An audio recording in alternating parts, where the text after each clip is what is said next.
Now, breaking news from WRAL. Coverage you can count on. Block the bill. Local advocates want lawmakers to reject revised concealed carry rules, and we're live with their message. And it's a cool afternoon out here, but nothing like what we'll see tonight. We'll dip into the 30s in some places. I'll show you who's under a frost advisory. Accidental shooting or premeditated murder. The trial is now underway in the Dorian Thomas case. Here, attorneys on both sides lay out their arguments. We have that breaking news we're following right now. Within the last 30 minutes, victims of gun violence, advocates, and faith leaders wrapped up a rally at the state capitol. You can see some of them there still lingering around the Capitol. Good afternoon to you. I'm Jeff Hogan. And I'm Renee Chu. Thanks for joining us. The group was calling for tougher gun control laws, and they wanted to stop a bill working its way through the state House and Senate that would make it easier to carry a concealed weapon. WRAL's Eric Miller has been following this for us today. Eric, this is all part of an annual day of action. There it is, Renee. The groups behind this rally, Moms Demand Action, Students Demand Action. You can see some of them back here still behind me. They hold a day of action like this every single year, often calling for tougher gun control laws. But this year, things are a little bit more urgent, and that's because of a bill that's working its way through both the state House and state Senate right now that would repeal North Carolina's concealed carry permit requirement. Now, right now in the state, in order to carry a concealed weapon, you have to have that permit, and in order to get it, you have to pay an $80 fee, prove you can shoot relatively accurately, and pass a background check. These bills would do away with all of those requirements. Now, for everyone here today at this rally, they are decrying that move, saying that it makes North Carolinians less safe. Take a listen to what one man had to say here. Some lawmakers are pushing legislation that would allow anyone as young as 18 to carry a hidden, loaded gun in public, no permit, no background check, no training. That's not responsible. That's dangerous. Gerald Givens Jr. has lost 8 members of his family to gun violence. He's a frequent advocate of tighter gun control restrictions. Today, we also heard from members of law enforcement, including Durham County Sheriff Clarence Burkhead, who said that this change would take away a key tool for law enforcement to try to keep communities safe. Now, for supporters of these bills in both the House and the Senate, they argue that really these rules, these permits are procedural. They don't actually have an impact on gun violence, on gun safety.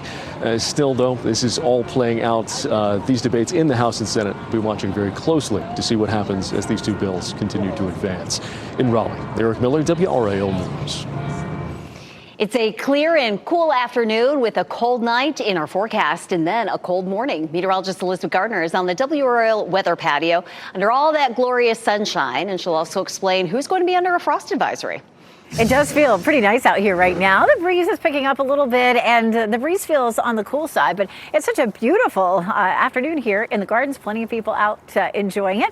It is 63 right now. We have a northwest wind at 10 miles per hour. It's that northwesterly wind that is pushing that chilly air in, and that's what we'll feel overnight tonight. Here's what we'll wake up to tomorrow morning. We tend to see the coldest temperature of the night actually right around sunrise. So in the 7 o'clock hour tomorrow, 37 in Roxborough, 38 in Clarksville, 39 in South Hill, 37 Siler City. Now, notice Durham and Raleigh are sitting at 40. We'll move down to the south. Fayetteville 43, Clinton 40, 37 in Robbins, 38 in Sanford. These temperatures are all above freezing, but sometimes in a few pockets in rural areas, even with temperatures like that, you can see a little bit of patchy frost. In low-lying areas, that's where the coldest air tends to settle. So this is a frost advisory. It means some patchy frost, especially for our northern and western counties, but it's mostly going to be rural and low-lying areas that end up seeing that frost. If you do have a garden in your backyard, you're probably not going to be affected. You may not need to necessarily do anything, but the farmers will be watching this very, very carefully. We're going to go from a frost advisory to a very warm holiday weekend. I'll show you what helps us make that switch coming up. Opening statements began this morning in the murder trial for Dorian Thomas. He's accused of killing his child's aunt during a custody exchange in Johnston County. WRAL's Ken Smith is live in studio with us right now with how both attorneys began laying out their case. Ken. You know, Jeff, this was a devastating turn of events. 50-year-old Dorian Thomas was charged with murder in March of 2024, but is out on bond. 44-year-old Ellie Steinhoff was shot and killed on Thomas's front porch. Steinhoff and her sister Hilary Lombardi had gone together to pick up Lombardi's 14-month-old daughter from Thomas, who is the child's father. She'd been there all weekend. Authorities say during the custody exchange, Thomas fired a single shot. It hit and killed Steinhoff, but the defense today said the shooting was an accident, and Lombardi and Thomas got into a scuffle and the gun went off, killing Steinhoff. The prosecution, though, believes it was all premeditated. You will hear the distinct sound of the defendant racking that gun back, putting a bullet in the chamber, and only after he does that does he go and unlock and open the door. When she comes into the house, you can hear the tussle and the scuffle on the recording. Hillary reached for the gun, grabbed the gun. It's in Dorian's hand, and the gun went off.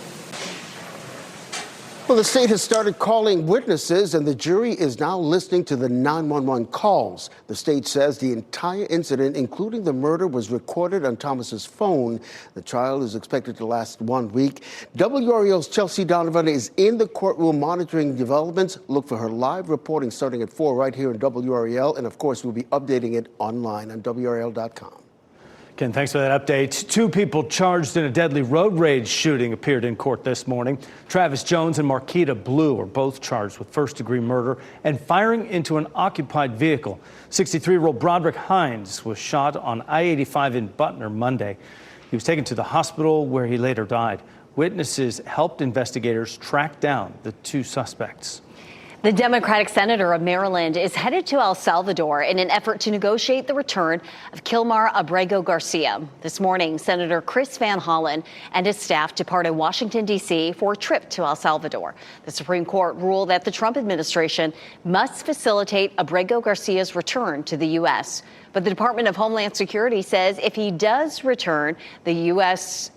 would either deport him to another country or remove his protected status and send him back to El Salvador. This is a person who is here legally. He has never been even charged in a criminal case. He's never been convicted in a criminal case. So when the vice president tweets out he's been convicted, that's just not true. I mean, you saw lie after lie after lie coming out of the White House. They're gaslighting the American people on this case. Legal experts say the case is about much more than just one deportee and raises questions about due process for anyone in the U.S. Today, families can learn what to do if immigration authorities detain their loved ones. Advocacy group El Pueblo is hosting a webinar about this. Immigration attorneys will answer questions for people who attend. The event is being held on Zoom tonight at 6:30. It will be live streamed in Spanish and English on El Pueblo's Facebook and YouTube accounts. And happening right now in the WRAL Live Center, tracking some breaking news in Durham right now. Sky 5 over the scene of this car that appears to have gone off the road and flipped over. You can see this is a very small bridge. This is North Roxborough Street, where we're talking about. We're working to learn more details about what exactly happened here. You can see the side of the truck. They are saying Azura Pest Control, working to find out if anybody was hurt in this, if emergency responders removed anybody and took them away right now. Durham Sheriff's Office is on scene, again, working to learn more about exactly what happened here. We saw what appeared to be some tire tracks in the grass there. So, maybe they lost control and went and flipped over. We are working to get more details on this. As soon as I have anything else, I'll bring it to you from the Live Center. Thanks, Michelle. Tonight, you can share your thoughts about possible budget cuts in Wake County Public Schools. A vote on the budget is expected in just a few weeks. WRAL's Laura Levine reports this is one of the last few chances parents will have to voice their concerns. Educators and advocates say that they need more school resources and support inside these school buildings. That's exactly why they are so eager to meet with the Board of Education tonight here at Abbots Creek Elementary School to share their concerns. The school board needs a $60 million increase to maintain the operating budget, but the superintendent's proposal only requests $40 million with cuts to employee benefits and staff reductions. The Wake president of the North Carolina Association of Educators, she tells me that they are advocating for a no-cuts budget, urging urging the county commission to fully fund the school district's request. They're also calling on state lawmakers to do more. I hate that the burden is on counties all across the state. Like, the General Assembly also has to do their job. For decades, they have underfunded schools. The Senate's budget is dismal. A 3.3 increase over 2 years doesn't even account for inflation and the cost of living in this state. That would alleviate the burden on school boards and counties. The informational session here tonight is from 6:15 to 8:15. The school board has until May 15th to make any changes or adjustments to that proposal before they have to submit it to the Board of County Commissioners. Laura Levine, WRAL News in Raleigh. And then this morning, teachers in Durham held walk-in protests at more than 20 schools. Public workers are under attack. What do we do? Stand up, fight back. This was the scene at Jordan High School. Workers marched, chanted, and encouraged drivers to support them by blowing their horns. The educators are pushing for support of the solutions they've proposed for the school system's budget shortfall. With a budget that is not clear, with a budget that seems like there's going to be some cuts, and with a budget that's not receiving worker input, we can't be sure that the students of Durham Public Schools will get what they need. Members of the Durham Association of Educators are also asking for school board members to commit to other proposals before the end of the school year. Tech stocks tumbled as NVIDIA said it would now require a license to export its graphics processing units to China. The Dow is down about 200 points. The S&P 500 also in the red, and NASDAQ dropping 300 points right now. Meanwhile, U.S. retail sales in March rose more than expected. Next at noon, terror in Texas. The eyewitness accounts from classmates after high school students were shot, and the hours it took until the shooter was in custody. Also, leaks at the Pentagon. The two top defense officials now on leave for disclosing top secret documents. Plus, online learning at your local library. The new and free way Wake County is giving you access to information. Keep watching WRAL News over the air Channel 34 and Spectrum Channel 1257.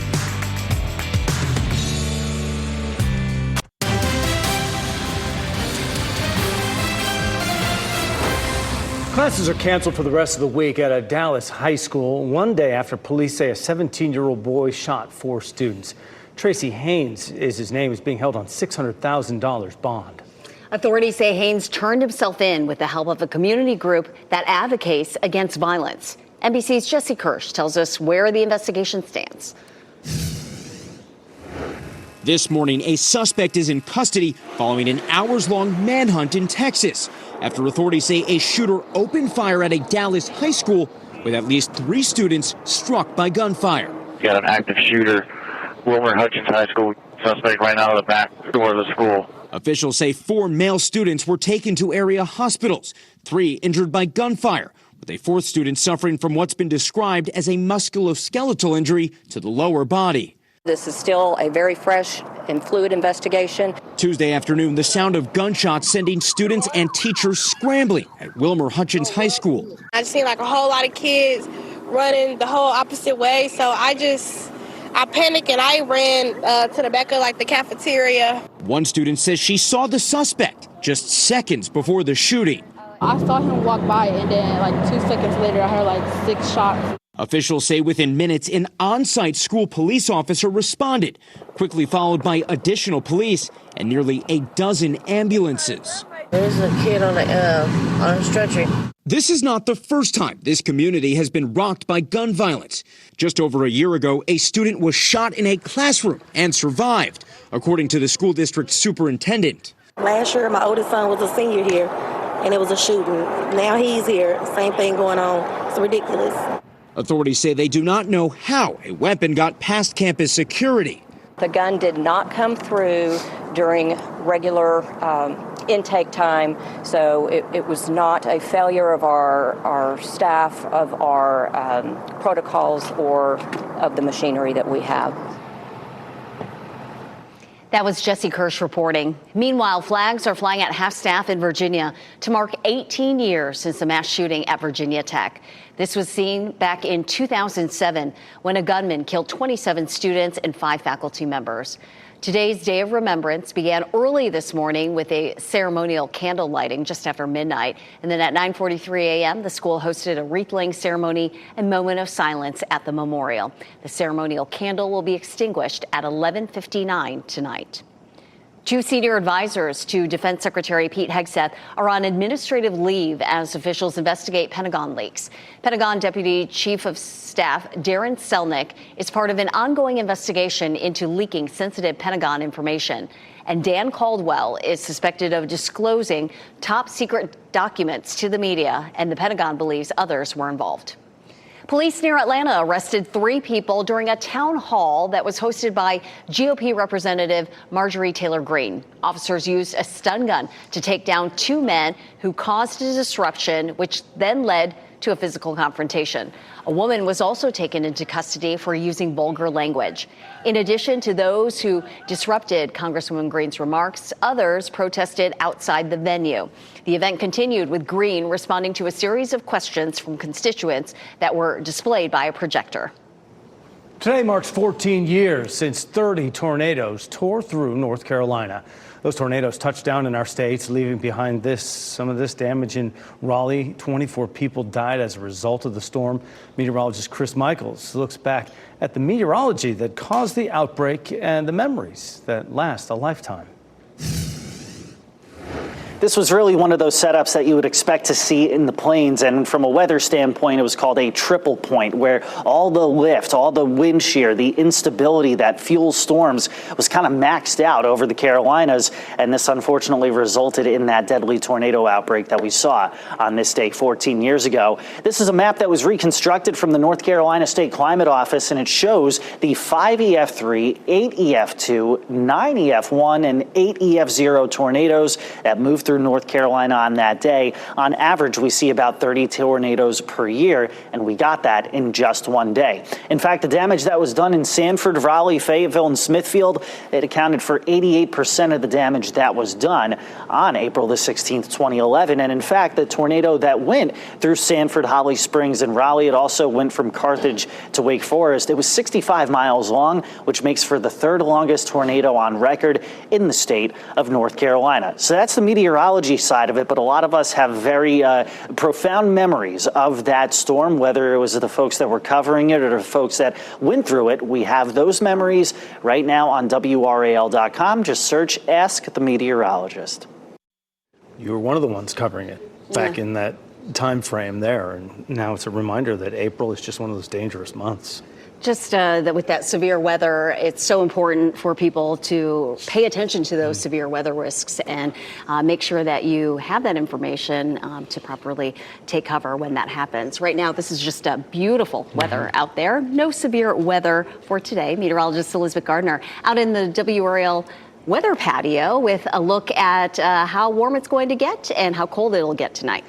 I think we're all just thankful for a quiet week. We really haven't had a lot of severe storms in the last 2 weeks or so, and it looks like we're pretty quiet leading up into the beginning of next week as well. So this time of year, we kind of breathe a sigh of relief when that happens, because March, April, and May are our severe weather months. Now, we do have severe storms in other times of the year, but that tends to be more clustered in those 3 months. It's beautiful in the gardens right now. You can see the folks back there that are hanging out in what we call the wedding patio.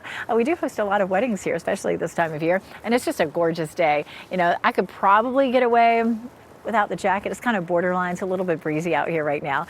63 is our current temperature, so comfortable. We'll climb up to 68 degrees later this afternoon. Not as windy as yesterday. We're going to see our winds gusting about 20-25 miles per hour through the rest of the day. 68, our high in Raleigh, and in Durham is 72 degrees for the high in Fayetteville. So where did all that wind and where is all this cold air coming from? Well, we have a low pressure system that's up in the northeast, and we have a high that's just back to our west right now. Yesterday, the difference in pressure between between the two was creating strong winds, sort of like a magnet. The closer those are together, the stronger the pull is. And typically from a high pressure system, the winds rotate clockwise and then they rotate and move toward a low pressure system. So we were just in the right spot for those really gusty winds. Well, here's what happens next. That high will move over us. That will stop the flow of the cold air from coming in, but not until during the day tomorrow. So we'll have the coldest night of the week tonight, and that's when we'll have that frost advisory. Lots of beautiful weather along with that high pressure system. We're looking at potential for some patchy frost, mainly in our northern or western counties.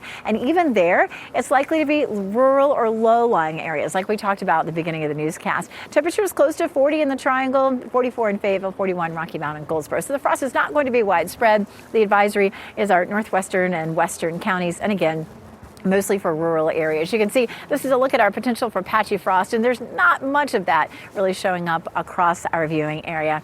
But of course, the farmers, you really want them to take precautions. We want those strawberries and peaches, and we know that they'll probably be up all night watching those temperatures. 68 for our high today. As that high pressure system moves by, it picks up a lot of that warmth from the south. And look at that, by Friday, our high temperature 81 degrees, 87 on Saturday. So big warmth coming as that high pressure system slides off to the east. We're looking at, of course, a beautiful day for Easter, and then the warm temperatures continue Monday and Tuesday. Coming up, we'll walk through your Easter Sunday hour by hour so you can start to plan. And happening right now in the WRAL Live Center, we want to get you back out to Durham, where we are monitoring that breaking news. A car overturns here. This is North Roxborough Street. This has been here for a little while. We are working to get more details about how this happened, when this happened, if anybody was hurt. You can see that the side of the car appears to say Arzura Pest Control. So we know that that car is belonging to that pest control company. Durham County Sheriff on the scene right now. We're working to learn again when this happened, if anybody was hurt. As soon as we get more information on this, we will bring it to you from the Live Center. Michelle, thanks. Prescription challenges. Some Walgreens locations in the Triangle have started outsourcing medications. Today on WRAL News at 4, the new concept and if you could see any disruptions. Staying confidential, a new bill could protect the identities of lottery winners. At WRAL News at 5, the price change it could be changed to when it comes to privacy now.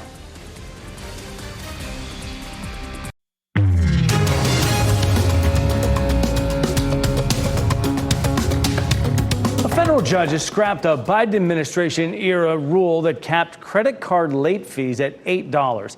That rule was part of the Biden administration's crackdown on junk fees and was finalized last year. The judge, who was appointed by President Trump, says the rule prevented card issuers from changing reasonable fees for certain violations.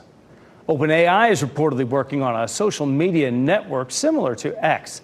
A preliminary model may include ChatGPT's image generation with a social feed.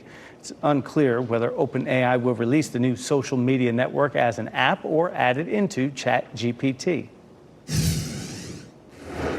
And happening right now in the WRAL Live Center, Spotify back online after it was down for hours this morning. They just posted this about 9 minutes ago saying all clear. Thank you for your patience. Reports on downdetector.com started around 8 o'clock this morning. Reports in the U.S., also the U.K. Most of the reports were related to the smartphone app, but a lot of people also had problems with the web player as well. All is clear. They are back online at this hour. Thanks, Michelle. China reneges. The nation halts all deliveries of jets from Boeing. Why this is more than a blow to the company. And the state of summer travel. Economic uncertainty means fewer flights for some airlines. Why some travel agents say now is the time to firm up your summer travel plans. Here's a look at your winning lottery numbers.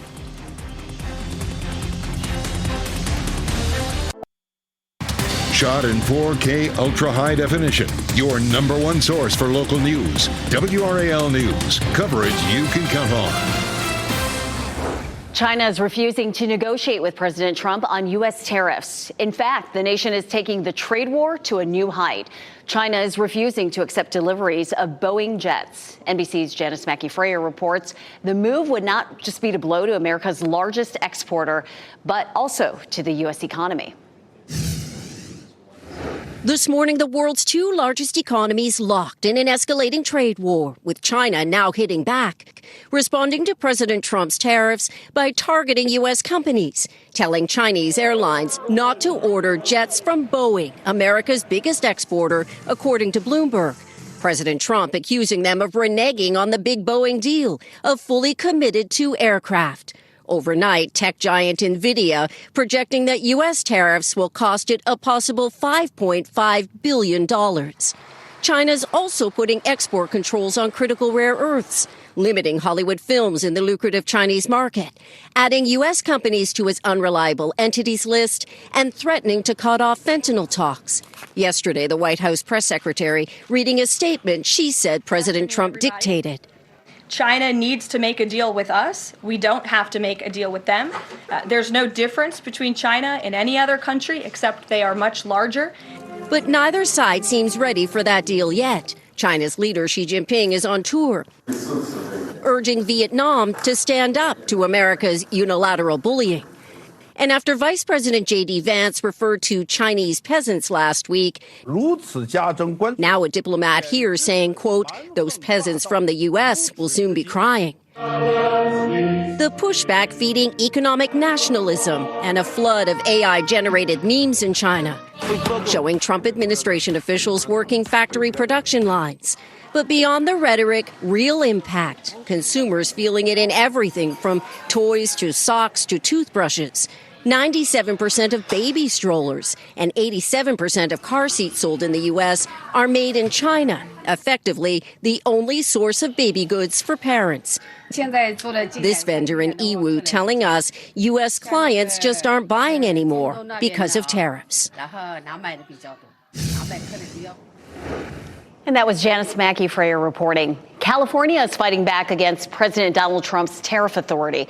California Governor Gavin Newsom is set to file a lawsuit in federal court suing Trump over his use of emergency powers to enact sweeping global tariffs.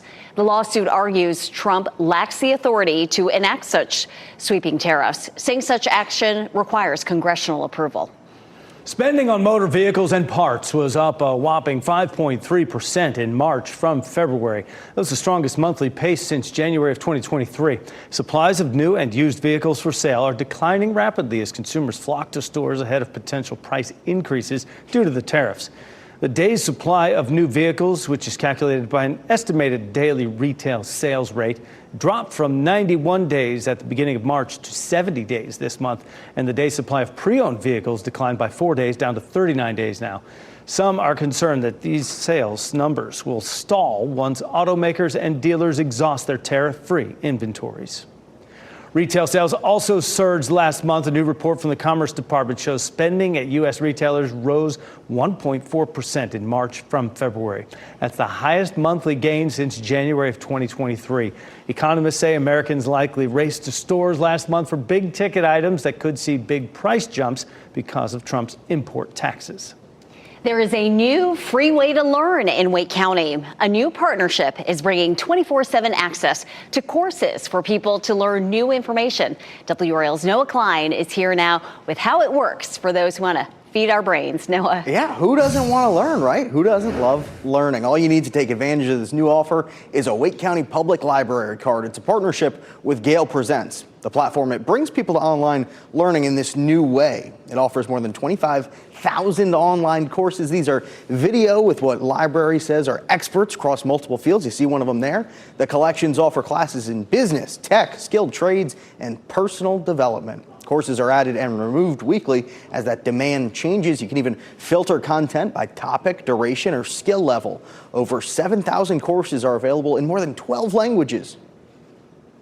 It really does break down barriers for folks that perhaps because of whatever circumstance can't actually be in a library, although we love folks visiting us. This really does allow folks to access these resources 24/7 on a schedule that really meets their needs. So people can access by signing up for a free library card and instant access to digital resources by visiting wake.gov/libraries. And this is all free. Just wonderful. Noah, thanks.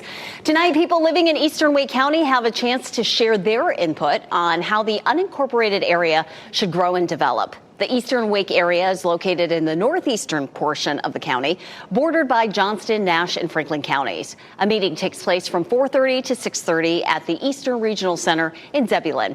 The draft development plan is expected by the end of the summer. A longstanding nonprofit in the community is celebrating a milestone tonight. Junior Achievement of Eastern North Carolina is marking its 50th anniversary at a gala tonight. The event is at the Raleigh Convention Center starting at 5 o'clock this evening. Junior Achievement boasts programs that help young people prepare for college and the workforce. The event will also honor 3 special guests for their contributions to the success of Junior Achievement. Ken Smith will be there to serve as MC for the gala. Are your kids having trouble sleeping? Why the nightlight may be to blame. Plus, the push to name an airport after Dolly Parton. Progress on a petition that's calling for the soaring tribute to the country music legend. We so appreciate you tuning in this noon. Remember, you can watch WRAL News live anytime on WRAL.com or the WRAL app on your streaming device.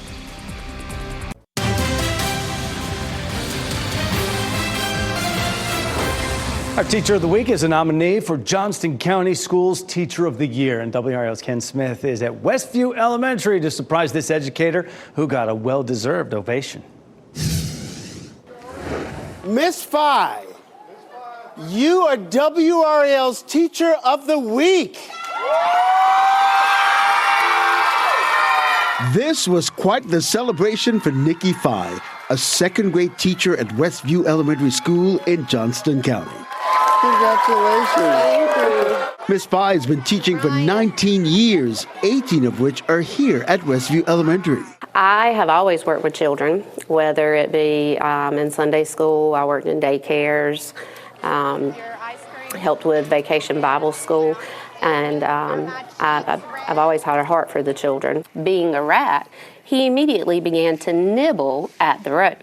Eventually, we made it back to Ms. Phi's quieter classroom where it was story time. As our story continues, reader, we must go backward in time. Ms. Phi says she cherishes these moments and enjoys rewarding her students at her Do Right Dollar store, in which students earn the opportunity to shop by exhibiting good citizenship, good behavior, and good work. When you see that light bulb go off and you know that they understand it, and then you see the pride in them, I mean, it could almost bring you to tears sometimes, especially when you know how hard they work to get something. A true testament to her love of teaching and for her students.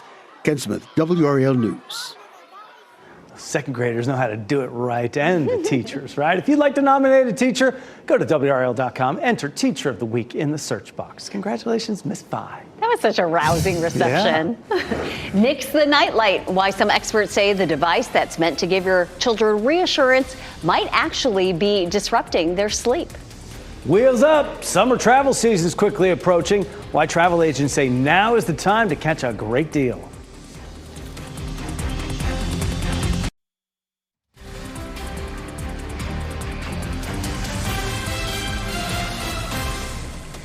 Welcome back. We have sunshine all over the Triangle. Downtown Cary Park, no exception. As we look live, we might not hit 70 degrees, but it is going to be sunshine all day. Just a beautiful afternoon overall. You're watching WRAL News, available on Hulu and the WRAL app on your TV or streaming device. Turning on a night light near your child's bed may be affecting their sleep. Now, night lights are really about personal preference. Some children may need them to know that it's bedtime and maybe read a little bedtime story, get settled, get ready for bed. Then after they've fallen asleep, it'd be great if that night light would turn off. Generally, bright blue lights, like the color of the sky, significantly affect our normal melatonin production, which controls our circadian rhythm. So our sleep schedules can get really messed up by bright lights, blue lights at nighttime. So research shows that if you're going to use a nightlight, a red-colored one may be the best because it doesn't disrupt melatonin production. If the color red is too scary in the dark for your children, a good alternative would be an orange or amber-colored light. Some good alternatives. Well, a major airline is slashing domestic flights this summer. United Airlines says it is reducing flights, which means smaller carriers could see a boom. NBC's Tom Costello explains why some travel agents say now is the time to firm up your summer travel plans. As Americans ramp up for the summer travel season, United Airlines is instead scaling back some of its domestic flights by 4% due to a drop in demand.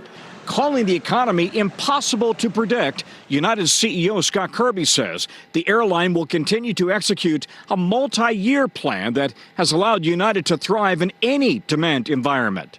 Americans are feeling the economic headwinds already, but what we're hearing from consumers is even those who are cutting back are still prioritizing expenditure on travel. The announcement comes just a week after Delta CEO said airline travel has stalled for it too in both leisure and corporate. I think everyone's being prepared for uncertainty. With business trips on the decline and foreign visitors canceling trips to the U.S. after President Trump slapped other countries, including Canada, with tariffs. You shouldn't be shocked that we don't want to spend money down there. Economists warn it could cost the U.S. tourism industry billions, but there could be a silver lining for Americans planning a summer vacation. We are seeing lower prices for summer travel as of right now. Hopper's lead economist says domestic and international travelers could see deep discounts. Round-trip airfare to Europe in June, July, and August is averaging just about $817 per ticket, down about 13% compared to this time last year. Domestically, flights from Denver to Miami between July and August are going for $277 round trip.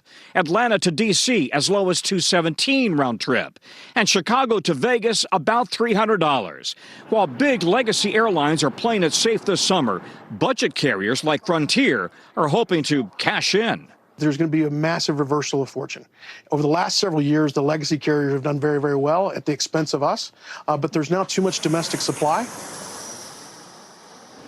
So there are deals to be had, but you just have to dig deeper to find them if you want to fly. But Europe this summer. Well, it's interesting how they got cheaper because of fewer people flying and less flights, so a little more competition. Whereas before it was everybody wanted to travel post-pandemic, and exactly. You know, the prices were high. Yeah, exactly. All right, we're gonna fly outside right now. Elizabeth Gardner's got a head start on us right now for our afternoon temperatures and weather outlook. Yeah, I tell you what, I mean, it's beautiful out here. I feel like every time I'm out here, I'm saying that at some point, you know, it's going to be hot and humid, but man, it's nice out here right now. We take a look around the area, Fayetteville, Raleigh, Apex, Chapel Hill, these big, beautiful, puffy clouds out there. And that's what we'll see for the rest of the day. It's a little breezy, but not quite as windy as it was yesterday. We have a high pressure system sitting here just to our west. The cold front that came through yesterday is well off the coast. It was really windy with that front. We are still seeing a northwesterly flow, and that's going to help our temperatures to really drop overnight tonight. You can see, look at that, a little bit of snow along the spine of the mountains in West Virginia, but the ski slopes are all closed already.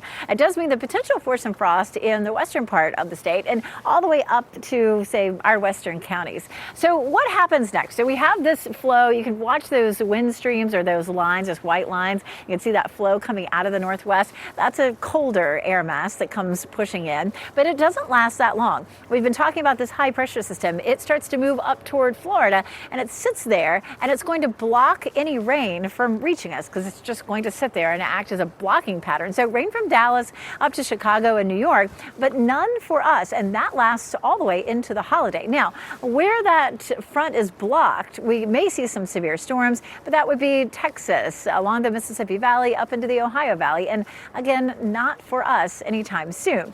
Our weather headlines for the weekend, our next weather maker really is this blocking pattern, that high pressure system. We'll see up ahead of the next front, very warm temperatures, upper 70s, low to mid 80s across our area, starting on Friday, lasting well into next week. We don't have any rain in the forecast, really all the way through Monday or Tuesday, minus a small chance of a shower. This is a look at our rain chances. We are dry through Sunday, maybe Sunday night into Monday and Tuesday. There could be an isolated shower or two. As we get closer, we'll be fine-tuning that. So is it okay if we're dry? Actually, we're doing okay with our rainfall. In the last 30 days, we're at around 95 to about 120% of normal. And we haven't been able to say that over the last several months. So things are looking pretty good. Not the same for the entire state. It's a little drier closer to the coast and a little drier too across parts of the Piedmont.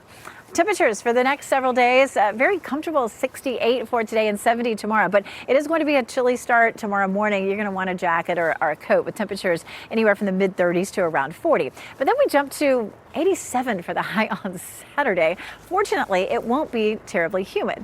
Our Easter Sunday planner, if you're headed out to an Easter sunrise service, 62 degrees early in the morning. We'll see a high of 84, and then in the evening, we'll see those temperatures dropping again. That 84 is not the warmest. The warmest Easter on record in the last 50 years was 92 back in 1976. So enjoy this beautiful weather. It's nice and cool and crisp for the next few days, and then a little bit hotter. Certainly handled. Elizabeth, thank you. Petitioning for pardon, the honor tens of thousands of fans are backing for their beloved country singer. And here's a look at your winning Mega Millions numbers: 6, 10, 13, 24, and 63. The Mega Ball is 2.